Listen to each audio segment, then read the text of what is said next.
हर हर महादेव।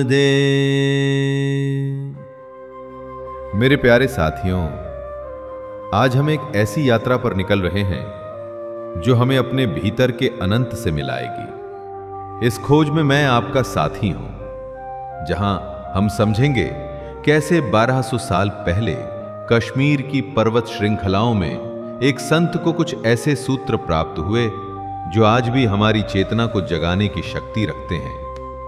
आपने कभी सोचा है आप वास्तव में कौन हैं? जब आप अकेले में बैठते हैं और बाहर की सारी आवाजें शांत हो जाती हैं, तो कौन बचता है?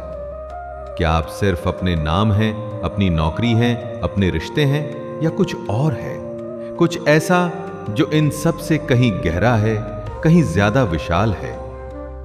यही वो सवाल था जो 8वीं शताब्दी में कश्मीर के एक महान संत वसुगुप्त के मन में उठा था। वे महादेव पर्वत पर रहते थे, जिसे आज हम श्रीनगर के पास हरवन कहते हैं। रात दिन वे इसी प्रश्न में डूबे रहते, मैं कौन हूं? इस जगत का असली स्वरूप क्या है? एक रात जब वे गहरी समाधि में थे, उन्होंने एक स्वप्न देखा। उस स्वप्न में स्वयं भगवान शिव प्रकट हुए और बोले, वसुगुप्त उठो, महादेव पर्वत पर एक शिला है, उसे छुओ। वहां तुम्हें वे सूत्र मिलेंगे जो मानवता को अंधकार से प्रकाश की ओर ले जाएंगे। जब वसुगुप्त की नींद खुली, वे तुरंत उस स्थान पर पहुंचे जो उन्होंने स्वप्न में देखा था। उन्होंने एक विशेष शिला को छुआ और अचानक वो पलट गई। 77 रहस्यमय सूत्र उस पर लिखे हुए थे, छोटे छोटे वाक्य जो सत्य के गहरे रहस्यों को समेटे हुए थे। ये थे शिव सूत्र। यहीं से कश्मीर शैव दर्शन की अमर परंपरा शुरू हुई। इन सूत्रों ने जो क्रांति लाई, उसकी गूंज आज तक सुनाई देती है। अब आप सोच रहे होंगे, ये तो बहुत पुरानी बात है, आज के समय में इसका क्या मतलब?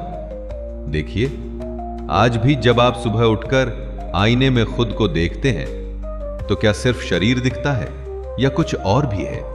जब आप किसी सुंदर सूर्यास्त को देखकर मंत्रमुग्ध हो जाते हैं, तो वो आनंद कहां से आता है? जब आप किसी को प्रेम करते हैं, तो वो प्रेम कहां जन्म लेता है? शिव सूत्र कहते हैं, ये सभी अनुभव एक ही चेतना के अलग अलग रूप हैं। वही चेतना सूर्य की किरणों में चमकती है, वही आपके हृदय में धड़कती है। वही चेतना समुद्र की लहरों में नाचती है, वही आपके विचारों में प्रकट होती है। कश्मीर शैव दर्शन का मूल संदेश बेहद सरल है। आप वो नहीं हैं जो आप समझते हैं, आप उससे कहीं ज्यादा हैं। आप सीमित व्यक्ति नहीं, बल्कि असीम चेतना है जो अस्थायी रूप से एक शरीर में निवास कर रही है। लेकिन फिर सवाल ये है, अगर हम इतने महान हैं, तो हमें ऐसा क्यों नहीं लगता? क्यों हम अक्सर छोटा, डरा हुआ और अकेला महसूस करते हैं? शिव सूत्र इसका बहुत सुंदर उत्तर देते हैं। कल्पना कीजिए कि आप एक अभिनेता हैं। मंच पर आप एक गरीब भिखारी का किरदार निभा रहे हैं। आप इतने अच्छे अभिनेता हैं कि आप भूल गए कि आप अभिनय कर रहे हैं। आप सच में समझने लगे कि आप भिखारी हैं। बस यही हमारे साथ हुआ है। हम इतने अच्छे अभिनेता हैं कि हम भूल गए हैं हम शिव हैं, चेतना है, आनंद है। हमने अपने ही नाटक को सच मान लिया है। शिव सूत्र हमें ये याद दिलाने आए हैं, मंच पर भिखारी आप नहीं हैं, आप तो वो महान अभिनेता हैं जो हर किरदार निभा सकता है। यहीं पर कश्मीर शैव दर्शन की असली खूबसूरती सामने आती है। दूसरे दर्शन कहते हैं, संसार एक भ्रम है, इससे भागो। लेकिन शिव सूत्र कहते हैं, नहीं, संसार भ्रम नहीं है, ये शिव की लीला है, उनकी कलाकृति है। इससे भागना नहीं है, इसे समझना है। आपका हर रिश्ता, हर काम, हर खुशी, हर दुख, सब कुछ शिव की चेतना का रूप है। जब आप ये समझ जाते हैं, तो आपका पूरा जीवन एक सुंदर नृत्य बन जाता है। आप वही काम करते हैं, लेकिन अब आप जानते हैं कि आप कौन हैं। शिव सूत्र हमें 3 अलग अलग रास्ते दिखाते हैं। इस चेतना तक पहुंचने के लिए इन्हें उपाय कहा जाता है। ये हैं शांभव उपाय, शाक्त उपाय और आणव उपाय।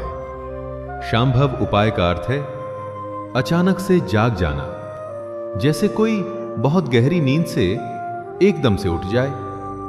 कोई लंबी साधना नहीं, कोई भारी मेहनत नहीं, बस एक पल में समझ जाना, अरे मैं तो हमेशा से ही शिव था।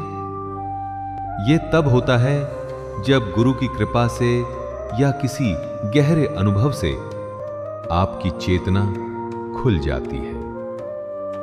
शाक्त उपाय थोड़ा अलग है। यहां आप अपनी भावनाओं और विचारों के माध्यम से सत्य तक पहुंचते हैं। जैसे कोई कवि अपनी कविता में डूबकर समाधि में चला जाता है, या कोई प्रेमी अपने प्रेम में डूबकर दिव्यता को महसूस करता है।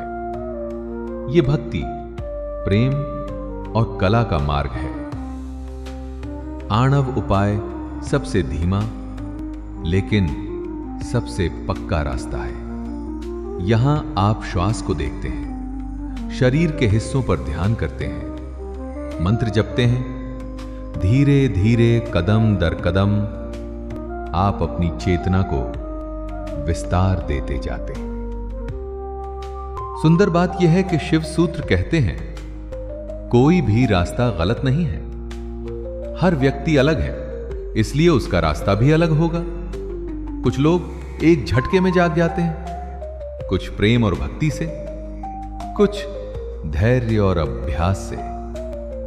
सभी रास्ते एक ही जगह ले जाते हैं। आज के समय में यह संदेश और भी जरूरी हो गया है। हम सब इतनी भाग दौड़ में हैं कि भूल गए हैं हम कौन हैं। हम अपनी नौकरी से अपनी पहचान बनाते हैं, अपनी सैलरी से अपनी वैल्यू तय करते हैं, सोशल मीडिया पर लाइक से खुश होते हैं, कमेंट से दुखी होते हैं। शिव सूत्र आकर कहते हैं रुको, सांस लो, तुम ये सब नहीं हो। तुम वो चेतना हो जो इन सबको देख रही है। तुम वो आकाश हो जिसमें ये सारे बादल आते जाते रहते हैं। जब आप ये समझ जाते हैं तो आपकी जिंदगी में एक गहरी शांति उतर आती है। नौकरी चली जाए तो भी आप जानते हैं कि आप कौन हैं। रिश्ता टूट जाए तो भी आप टूटते नहीं, क्योंकि आप जान चुके होते हैं कि आपका असली स्वरूप कभी नष्ट नहीं हो सकता। वसुगुप्त को जो सूत्र प्राप्त हुए थे वे सिर्फ शब्द नहीं थे, वे जीवंत शक्तियां थीं। हर सूत्र एक ऐसी चाबी थी जो चेतना के किसी गुप्त कमरे का दरवाजा खोलती थी। और आज इतनी सदियों बाद भी ये सूत्र उतनी ही गहराई से असर करते हैं। इस यात्रा में हम साथ मिलकर इन सूत्रों को समझेंगे, लेकिन केवल बुद्धि से नहीं, दिल से, अनुभव से।